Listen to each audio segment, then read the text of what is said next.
Hi guys, it's Paul from Activ Therapy. Today I'll be going through a shoulder exercise called the wall crawl.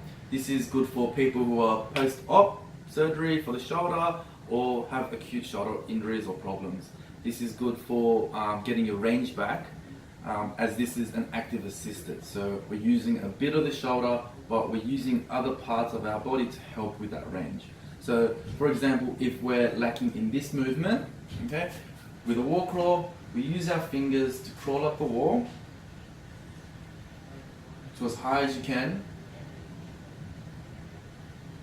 And with the shoulder, I try to keep it relatively relaxed, and I'm getting most of the movement from my fingers. And if this is the point where I feel a bit of pain, I can just back off a little bit, and what I can do is I can just start improving and pushing that range a little bit as my shoulder starts to get a little bit better.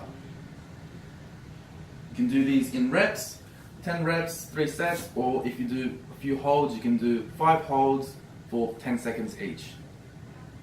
Thanks guys.